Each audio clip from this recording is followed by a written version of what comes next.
Ruin. It's all about Obama is the name of the book. Scott McKay is the publisher of the Hayride, an award-winning culture and politics site that covers Southern and national current events. In addition, his work can be found at the American Spectator, where he has been a regular columnist since 2012. McKay's prior book, The Revivalist Manifesto, outlined how a revised conservative movement is essential for the national rebirth. McKay's writing career started in 1997 with the launch of Purple and Gold, a sports magazine dedicated to college athletics at Louisiana State University. He resides in Baton Rouge, Louisiana. Scott, thanks for joining me. Hey, thanks for having me, Charles.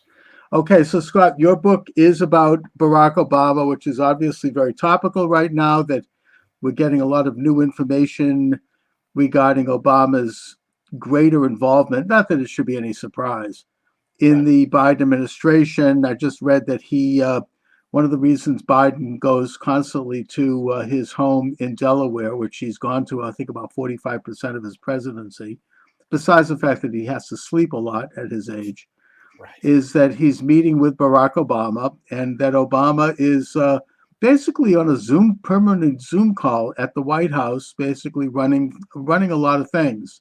That plus the revelation in this new biography that he's probably gay, I think tells us something about, first of all, his background in that, I mean, I have nothing against that, but I just feel like I've never really known much about him. It's all very shrouded.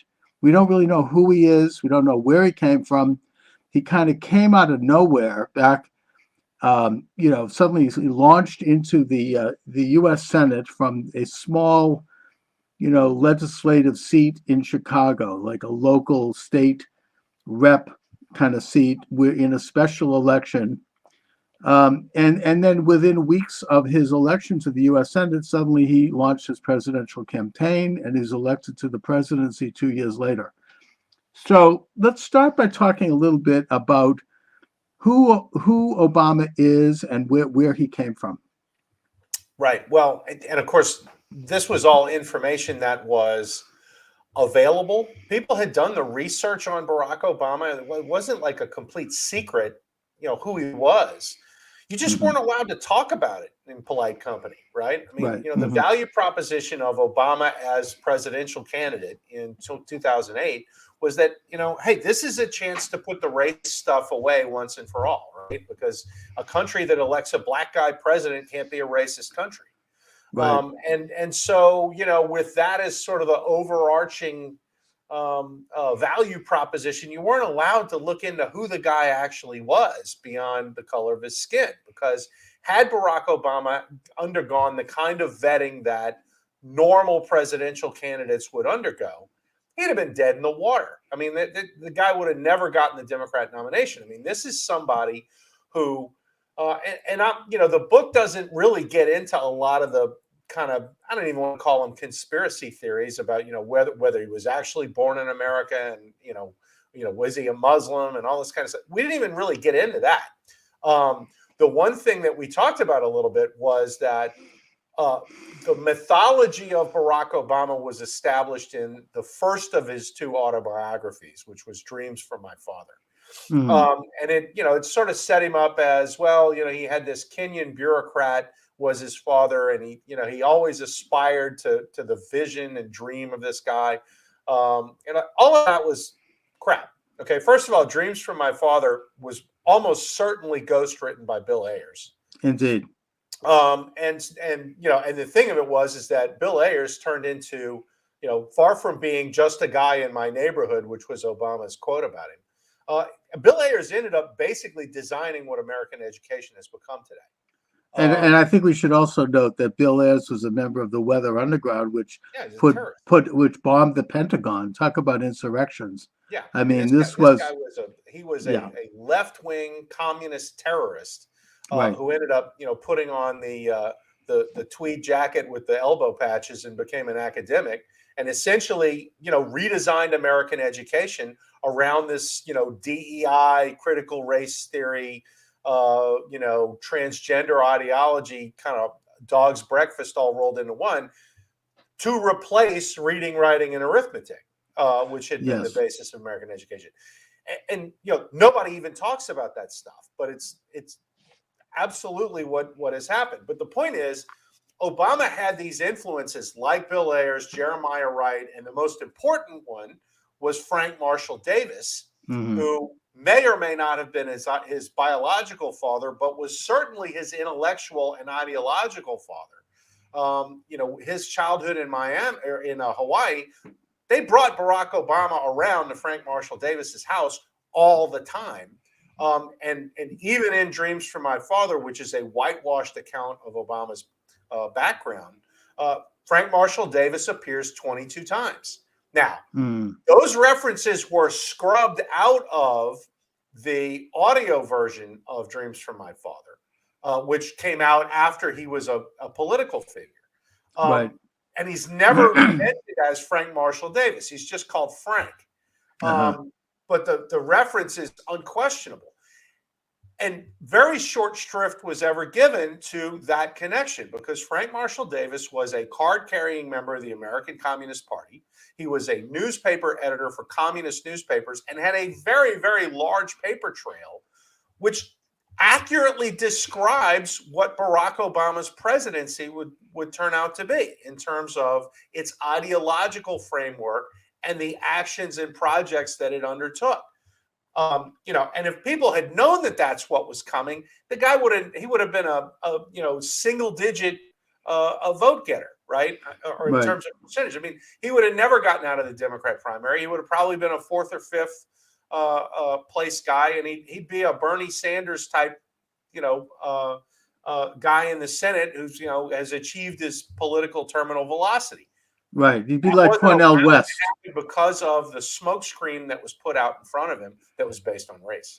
Right. And that besides Frank Marshall Davis being grooming Obama as a young man, also, as we said, Bill Ayers was one of his mentors who basically Obama announced his candidacy for state rep in the living room of Bill Ayers and his common law wife, Bernadine Dorn. That they were at best card-carrying communists, but certainly had become insider establishment leftists who were, as you say, pushing this education transformation that we are now saddled with today. The other thing whitewashed out of Obama's first book was that his, not to get into the topic, but that his publisher sent out press releases and publicity information like anyone does when you publish a book, that basically said that he'd been born in Kenya. Right. And Obama explained this, or the publisher explained it later by saying that he had taken, quote, creative license by saying that. And that whole issue was brought up by Hillary Clinton during the primary, and which is something that's forgotten. And instead it's used as a cudgel against anyone who brought it up during his presidency, saying that they had something against him for being black. And also, generally, the whole approach to race during Obama's presidency was that anyone who criticized Obama had something against black people. Right. So you could not criticize them, which I think did a lot to not only fan the flames of racial conflict in this country, but created real divisions that have really been very difficult to reconcile ever since. Well, especially since, and particularly during the 8 years of Barack Obama's presidency, they kept rubbing at that wound, right? And this was the real bait and switch of Barack Obama, which was, like I said, the value proposition was we're going to finally put this racial stuff to bed, right? Because how can you be a racist country if you elect a black president? And because of that, it was justified to silence all these people that were questioning his background. And actually, this entire Born in Kenya thing was a convenient smokescreen to keep people away from Frank Marshall Davis, right? Because who cares where the guy was born? Obviously, it's part of the presidential qualification, but the real disqualification is not that Barack Obama Sr., who nobody had ever heard of, was his father. The real disqualification was either whether biologically or otherwise, this guy was Frank Marshall Davis's son. right? Because Right. now you're talking red diaper baby. You're talking about this is the spawn of Communist Party USA. Yes. I suppose if he was Davis's son, that would kind of take the Kenya issue off the table.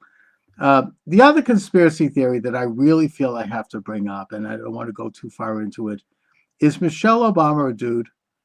I doubt it. I mean, we have to ask that because of the late Joan Rivers' comments just before her untimely death, where she said that she's a tranny and that Obama's gay. Anyway, Well, I'm not saying I know anything about that, but there's just and I don't. We've all seen. Let's put it this way: we've all seen the videos. Yeah, right. Well, again, I go back to Frank Marshall Davis. The thing that blows my mind is those side-by-side shots of Obama, Frank Marshall Davis, and Barack Obama Sr. And I mean, like which one does he look like? Because it's not close, okay? And I'm not even making the case that Davis is his biological father. We discussed that a little in the book without coming to a conclusion. Right. But the influence is unmistakable, okay? And like everybody, when the bust of Winston Churchill got sent back from the Oval Office to the British, everybody looked at, that's an anti-colonialist message that came from the father in Kenya and all this. Frank Marshall Davis railed against Winston Churchill in his columns for the Chicago Star and the Honolulu Record. Railed against Churchill. I mean, nonstop. So, right. What was attributed to Obama Sr. was actually as much a Davis thing, if not more so. What I would say is that certainly, and we've seen the evidence. It's come out in biographies and whatever. I mean, Barack Obama is at least bisexual. Like we know that, right? And I think that you get that from his book. Yeah. Where I think he's this new biographer who is a mainstream establishment biographer says as much. But that's the point. My only issue with that is that it just goes to how we know very little about him. Yeah. It's a transparency. It's all, everything about him is under lock and key. He's had lawyers keep all of his records from college, everything. You can't get to any of it. And that goes to your thesis, Scott, which is that he's like kind of, Manchurian candidate, a tabula rasa. He's like a blank slate who suddenly is out of nowhere catapulted into the office. He's very charismatic and charming. He's got a great smile. He knows how to speak well publicly. And he just is one of these sort of stick figures that actually generated a lot of conservative support during the campaign because people didn't know who he was. I mean, it was sort of, you almost could transpose whatever you wanted into the candidate and kind of manufacture your own vision of who he is. Right. And he was an empty vessel that people could pour whatever they wanted into. And they wanted it that way. They kept him that way in 2008. And, and he would give speeches that were, word salads, right? Yeah. He would go very long-winded passages that said absolutely nothing. And it was intended that way so that people could take from that verbiage whatever they wanted, right? His Philadelphia speech on race, which, we said nothing. I can no more disavow Jeremiah Wright than I can my white grandmother, right, who, was afraid of black panhandlers on the bus in Hawaii. I mean, like, what does that actually even mean, right? And the answer is this doesn't mean anything. And so people could, take what they wanted. You didn't find out what he really meant until, a year or so later when he was president, and you had the Skip Gates incident in Cambridge, Massachusetts, right? When, what was almost a funny kind of comic incident, this guy gets locked out of his house. It's like something out of a movie. The cop shows up and he and the Uber driver, I guess, are beating the door down trying to get into the house. Cop says, "Whoa, I got to do something about this." And then there's this big sort of dust up, right? And it's one of these things where everybody kind of laughs about it after the fact. Well, here comes Barack Obama to drop the plunger and blow the whole thing up and say, "Oh, the police acted stupidly, and we've known this all this." Nobody thought of Barack Obama as that guy until he offered that up, and it was a political problem. It was a mistake for him to have said it, and they had this beer summit thing that tried to smooth things over. Right. But that was the first of a long string of incidents that Barack Obama couldn't keep his mouth shut about, and consistently inflamed racial tensions. If I had a son, he looked like Trayvon, and then you had Michael Brown and Ferguson, and you had Eric Garner, and you had Alton Sterling, and you had all of these different, incidents that were used. George Floyd.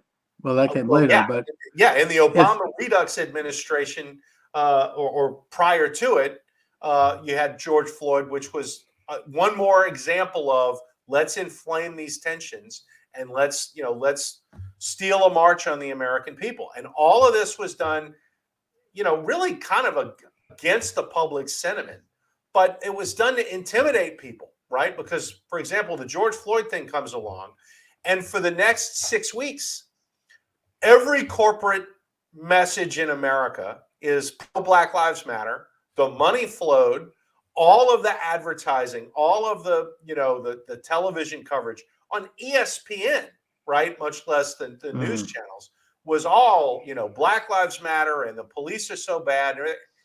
And the American people never agreed with any of that, right? But if you were to speak out about that, then it would instantly tar you as a racist. And this was kind of a character of Team Obama that you see over and over again, which is that they're not trying to persuade anybody of anything. What they're trying to do is intimidate people into silence so that they can get their way. And this comes from an old sort of Saul Alinsky, Michael Harrington, Democrat Socialists of America community organizing construct. Which is the Cloward and Piven theory, which is correct. To basically overwhelm the system with to the point where everything comes to a grinding halt.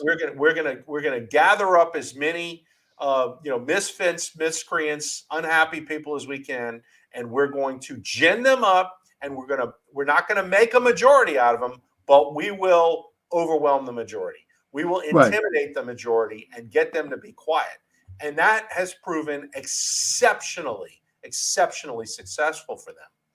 And they've managed to make changes to this country that you would have never thought were possible. Well, now they're doing it with a kind of an anti-Israel, pro-Hamas riots, and I just read recently that it's actually very brilliantly organized by a couple of databases which you can get online, which basically go to like a rent-a-mob, like a rent-a-riot. It goes back to the Ruckus Club during the Iraq War, where you could mobilize people with a click of a mouse and have them go to X spot and do this and do that. And I think that you talked earlier about Obama's, florid verbal style of saying nothing and gloriously shaking their head. It all sounds good, but we don't know what it is. But we must be good because he's so brilliant and we're all so dumb. And, it makes you feel like, oh, boy, I'm not smart enough to understand this stuff. And I think that the reaction to that, and that was kind of establishment tease that goes way back. I mean, that's nothing new. The reaction to that was to elect Donald Trump, who speaks plainly and bluntly and sometimes rudely and sometimes ribaldly, but yet people wanted to hear basic truths. They wanted to hear plain talk. And while the establishment, of course, went berserk over that and tried to claim that Trump is lying all the time, every day, because maybe he might exaggerate about a crowd size, the kind of lies that, the old uncle tells at Thanksgiving about catching a big fish or something like that, which Trump shouldn't do. He doesn't need to do it, but he does. He exaggerates. But the point is that he didn't lie about the important things. Like, you can keep your doctor, you could keep your healthcare plan, or lie about stuff like a Gulf of Tonkin resolution, which led to the Vietnam War. I mean, Trump, he didn't play that kind of game. I mean, he Yeah, told truths, and that's of course why they despised him. I think they couldn't yeah, control him. that's right. Well, the establishment respects, or the ruling class is probably a better way. Yes. Hmm. The ruling class respects consequential lies. they they don't respect, lies of embellishment behind a basic truth, which is more or less Donald Trump's style. That they will fact check and pick apart.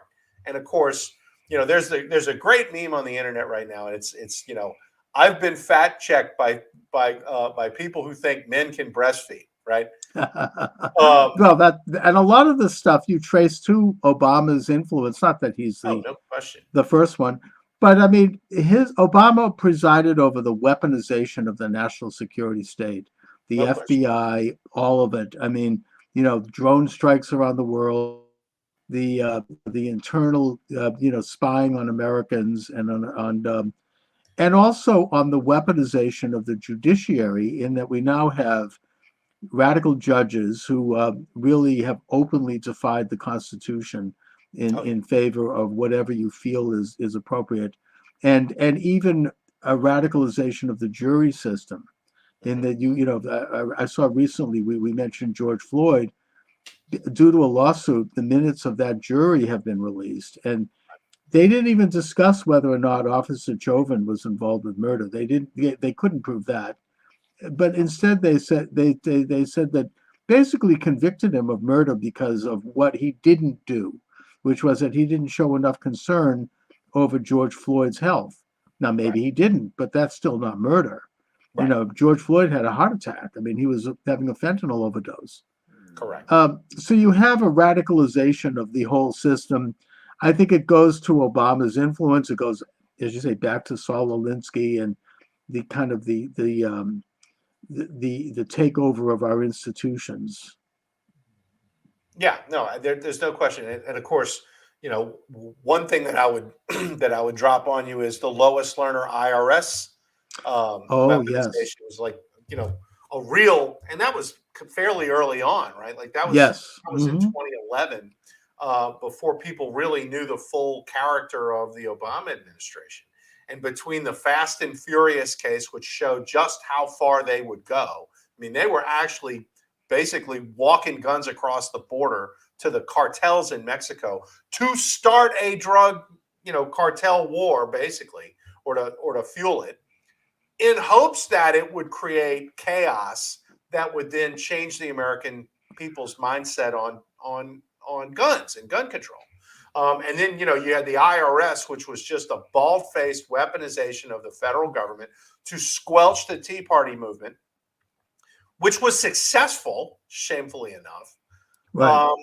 And then from that, it has metastasized all the way to the point where you now have the FBI essentially sticking their nose in Catholics who go to Latin mass, right? Right.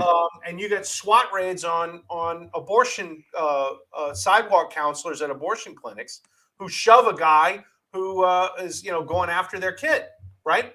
And you get a SWAT raid for that. All of this it's totally insane. But the thing of it is that this has been coming for essentially 15 years since Obama took office and weaponized the federal government. And not just that. I mean, it's the war on cops. It's the war on faith. It's, the undermining of American education that they've done, the rewriting of America's history with the bowdlerization of monuments and all of these different things, that would have really created a country that most of us, that were around in 2007, for example, don't really recognize all that well. Right. Right. And, Uh-huh. it's really an effort at demoralization of the folks who are not on board with Team Obama's agenda, Right. to such an extent where it's, well, like you're probably an old white guy and you're not relevant anymore. Nobody ever said that before Obama came along. No, and now it's almost like institutionalized. And that we're talking about how secretive Obama was about his own life, his own background, his own political views, and how that was managed by and covered up by an adoring media that continues to keep that ball rolling. Well, that kind of secretiveness has had major impacts on the United States And also, it had a lot to do with his policies against his war, if you will, against the American people, which was very secretive. I think that that starts with his war against Trump, who basically he was part of the spying on Trump as a candidate and the framing of Trump with this phony conspiracy theory that Putin had set Trump up to steal the 2016 election. That's Yeah. something that the media and their lackeys like Rachel Maddow and other Mockingbird media figures, basically promoted day after day after day, very Alinsky style. We would hear another press release, another, leak, another thing. I mean, I was getting, emergency bulletins on my smartphone from the Boston Globe, where I live. Oh my God, I'm like, what is happening? Is it like a terrorist incident? No. Michael Avenatti has said that a hooker did something. I mean, some crazy, stupid story. And it was like a kind of a Chinese water torture, drip, drip, drip every single day. Right. With the finale being, I think, putting aside whether people think that the 2020 election was stolen, which I do, and I think it happened in broad daylight, the final denouement, which was the false flag FBI and national security involvement in the incursion into the U.S. Capitol. That was like the last piece, which allowed them to put people in prison for 20 years who weren't even in Washington that day. Right. I mean, I think that whether or not, regardless of what you may think about them, is this really the America that we had before Obama, or even further back, No. where you didn't have? I mean, where is the ACLU, and where are all the left, groups that were concerned about the FBI? And I mean, I heard them talk for years about COINTELPRO. The FBI infiltrated the Black Panthers. Fine. At least the FBI was doing, actually looking at some real enemies of the United States, like the mob, or like the Communist Party, or like the Klan.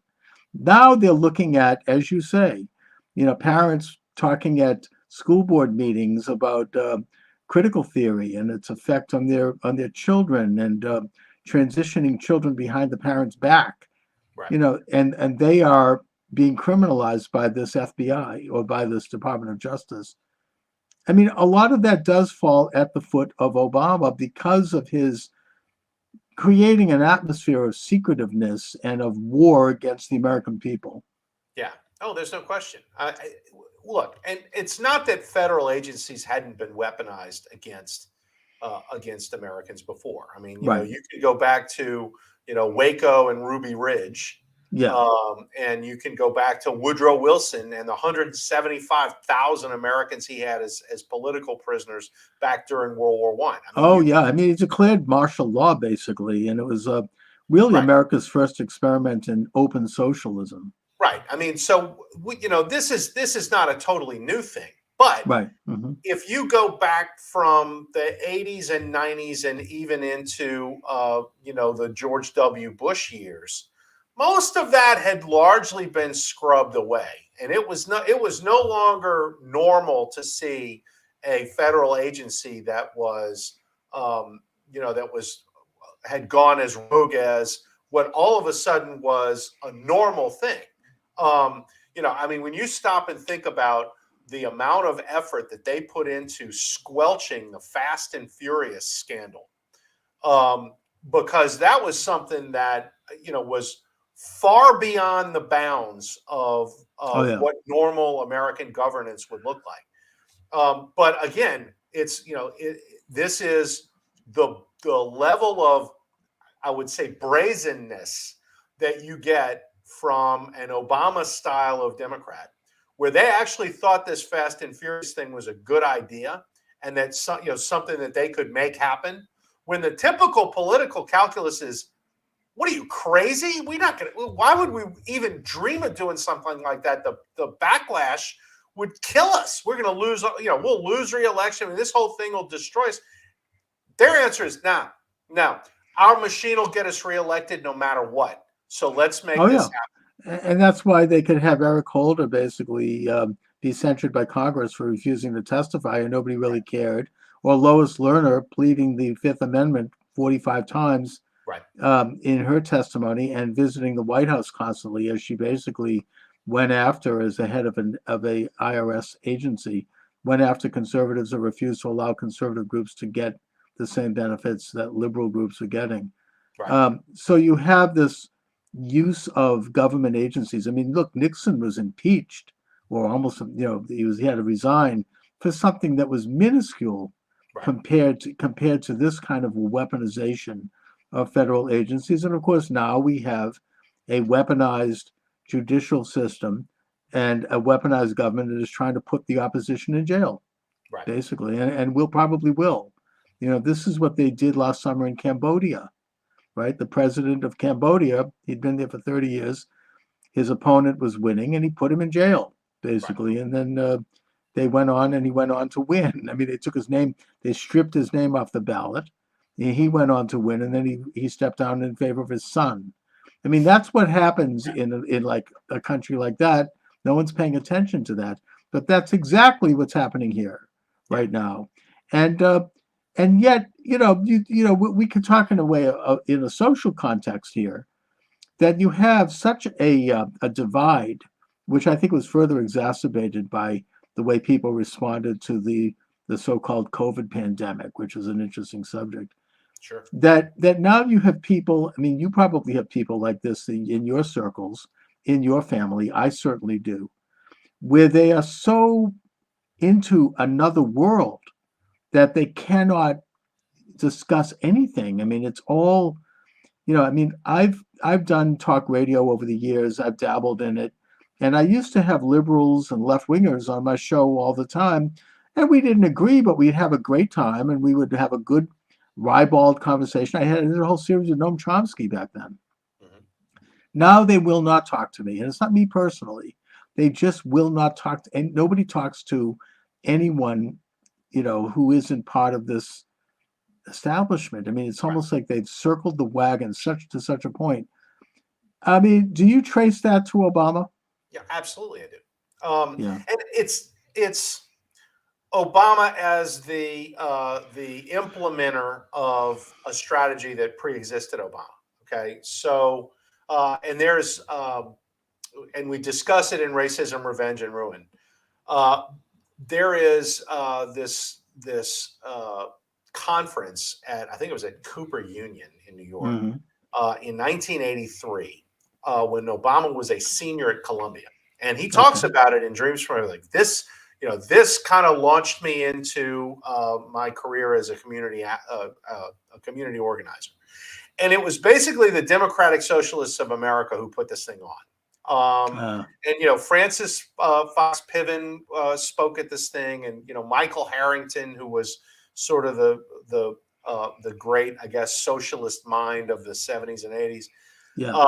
was a speaker there. And basically, this is all about how you're going to use community organizing as the construct for socialism, Mm-hmm. rather than that old sort of Marxist, Leninist, communist, revolutionary type of thing, where we're gonna bring the country down, and instead it was, no, we're going to overwhelm the system with community organizing. We're going to get all the downtrodden people, and we're going to cause so much trouble that we can move our goals forward, piece by piece, without having to fight a revolution, right?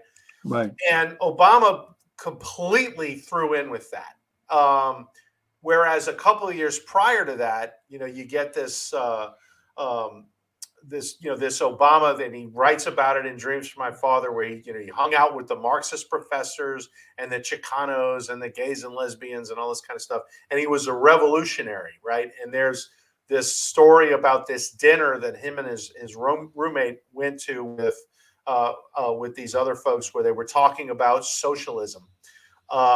And so he had this evolution into this community organizing mindset. Well, the community organizing mindset is all about buffaloing people into doing what you want them to do. Okay. Mm-hmm. It's Yeah. all about overwhelming the system. And what that means is your side can't give ground. They have to be strident.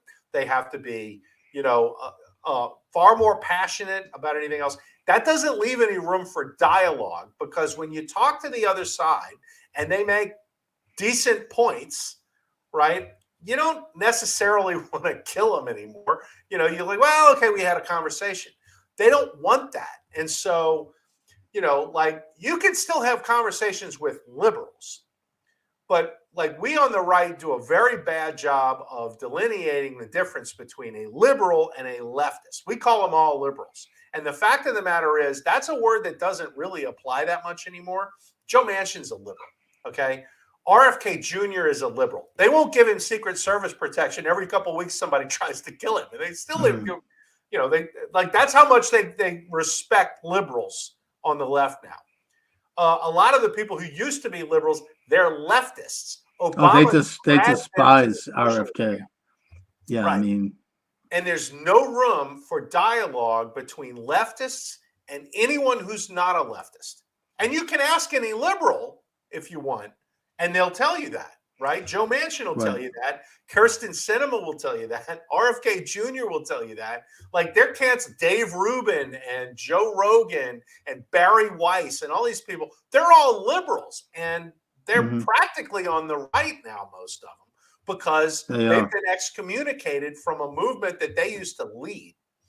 And well, the leftists, they have always been there. The thing that's shocking to me is that they've achieved such a level of power, and they've gone so mainstream to the degree that they have, that they can now do this whole thing like the trans movement and stuff like that, which never would have happened in the past, or like drag queens at elementary schools. I mean, it came out of nowhere. Who ever thought of this?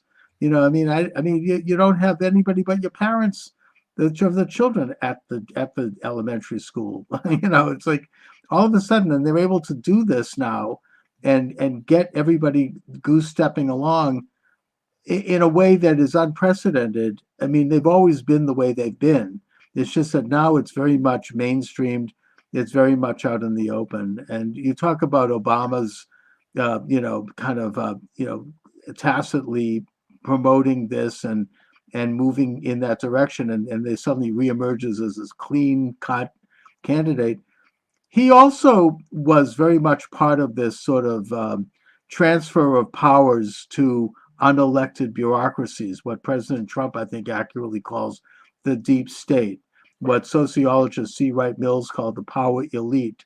There's different names for it. I mean, Eisenhower referred to the military-industrial complex, and it goes back to Wilson. I mean, he published books in the late 19th century about his belief in the transfer of power to a government of experts, a government of brilliant people who would run everything, because the old way of doing things was no longer accurate and really didn't function anymore. There was a complete contempt for elected government and for power coming from the people. And Obama gave an interview apparently with a local NPR station when he was still a state office holder, where he basically said this. He said, the idea is to turn powers over to an administrative entity.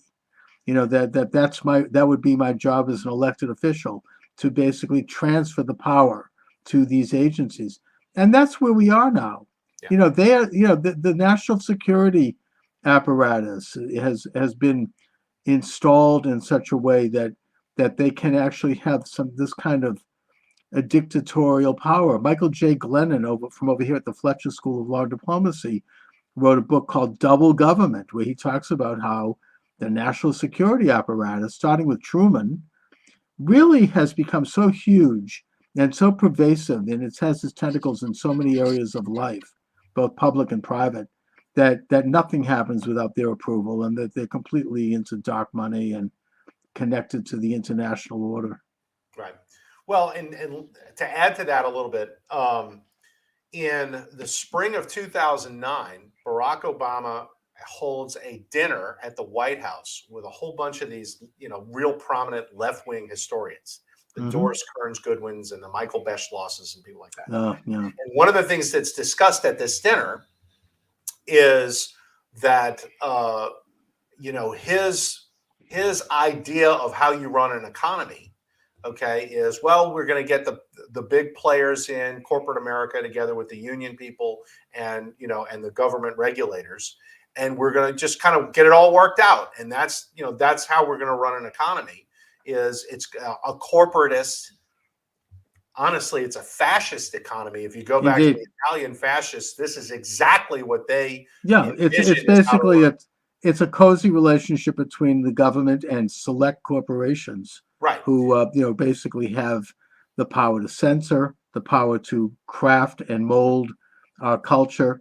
This is exactly what Mussolini did. In fact, Mussolini ran his government with what was called a council of corporations, Right. which was his equivalent of a Congress. Yeah. There were selected companies in Italy who supported him, and he in turn supported them, and they worked together to create what he called the third way. It was Well, halfway between capitalism and communism. right.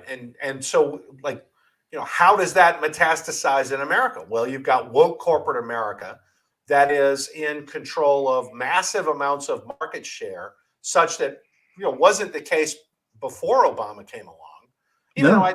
I think the movement toward the corporatization of the economy had pre-existed him. Oh, no, it goes way back, but it was enthroned to a level Absolutely. that had been unprecedented. And every year Obama was president, there were fewer businesses extant in America than the year before.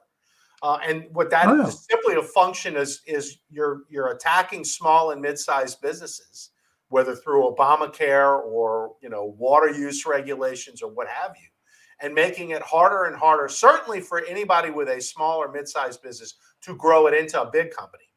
And for the most part, everybody gave up. I mean, when the big company comes along and wants to buy you out, you take the money because otherwise it's just too hard.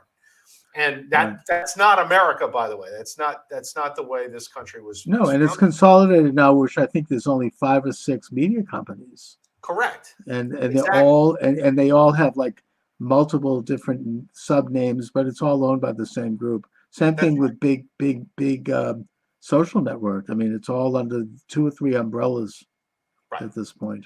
Yeah, and so what you have is an enormous amount of money and power in a very small set of hands. And this is something the Bernie Sanders people complain about incessantly. And yet it's people that they're allied with that are making it worse. And now it's starting to Well, I mean, and also I think that, I mean, you mentioned RFK Jr. I heard him interviewed where he made a comment that I thought was quite insightful, in that he said that oftentimes you have causes and ideas that are championed by the left and by liberals going back decades, and all of a sudden, because Trump stood for it, they took a 180-degree turn. All of a sudden, they're in favor of NAFTA, or they're in favor of the world trade because Trump was against it. They're in favor of open borders because Trump wanted to build a wall, even though they were advocated that before. I mean, we could look at all these other areas. It's this bizarre and irrational hatred of Trump that's been drummed up by this deep state establishment that wants to retain its power, and that Obama was the absolute epitome of that, as is, of course, his puppet Biden. Anyway, Scott McKay, your book is available at Amazon, Racism, Revenge, and Ruin. It's all Obama. Talk a little bit about where people can, read your articles, and are you hosting a podcast and whatnot? Well, actually, I do have a podcast. It's called The Spectacle. Melissa McKenzie, who's the publisher of the American Spectator, and I do it every week. In fact, we've got a new episode that should be out today.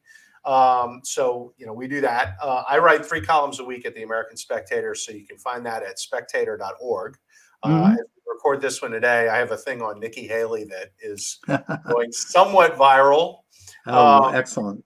Yeah, my site, I'm here in Louisiana. We do a site called The Hayride that covers Louisiana and Southern politics. And then I've also got a national site called reviver.com, RVIVR.com, that covers national politics from a revivalist conservative perspective, which is a anti-establishment sort of MAGA perspective. And then, of course, there's Racism, Revenge, and Ruin, which is the new book that's going to be out November 21st. Like you said, it's available at Amazon, Barnes & Noble, Books A Million. You can go to Calamo Press's website, and it's available there as well. And by the way, briefly, since you mentioned Louisiana, what do you think of Mike Johnson? Well, I've known Mike since for about a decade. And Yes. he is what impresses me about Mike. He's only been in Congress for about 8 years, Mm. and he doesn't come from a ruling class mentality. He Okay, he doesn't. is of the country class, and I know he's getting beaten up this week because of the CR that they did. That's basically a clean CR. Mm. Don't judge him on that. Okay, I mean they're trying to build a budget process that has been dead for 25 years, and you have to get the ball rolling so that you bypass that Christmas omnibus thing. So this is sort of a strategic retreat, but if you'll Understood. notice, they are now passing appropriations bills again in Congress, which is a massive, massive thing. That for a very long time, I mean, they would pass a few bills here and there, like the defense authorization bill they would pass. Pretty much everything else they would leave alone and put into a CR. And in a CR, it's, here's a 4,000 page bill and we're going to vote on it in 72 hours, right? Right. Right. Whereas with appropriations bills, it's different. You're voting on the EPA's budget, and so if there's Mm-hmm. a cut in there, and they go to the mattresses over that cut, maybe the EPA shuts down while they figure it out. Not the whole Good. federal government, just the EPA. And so Yeah. this is what the stakes are. Like, I wouldn't sweat a CR for a couple of months when what's trying to be accomplished here is to actually rebuild the budget, regular order budget process, which Mm. is so important because you need to be having these fights on a smaller, more manageable scale rather than trying to revamp the entire government all at once when you don't have the votes to do that. So, Right. Right. And I think, he's very yeah, strategic, and he's a good, upstanding, good, solid trial lawyer who knows how to handle himself. And of course, the left is having a complete oh, they meltdown hate him. over the fact that he's a religious Christian. I mean, They oh my hate God. Mike Johnson, and they're going to hate him a lot more. Good. But It's a good the more sign. they hate on him, the more you're going to realize that the guy actually is effective. And Indeed. from a conservative perspective, probably the most trustworthy leader of the House Republicans since Gingrich. Oh yeah. Plus, I think it's good news for a potential Trump term. Anyway, Scott, great talking to you. We should work together. Yeah, absolutely. All right. Hey, thanks a lot, Scott McKay. Appreciate it, and talk soon.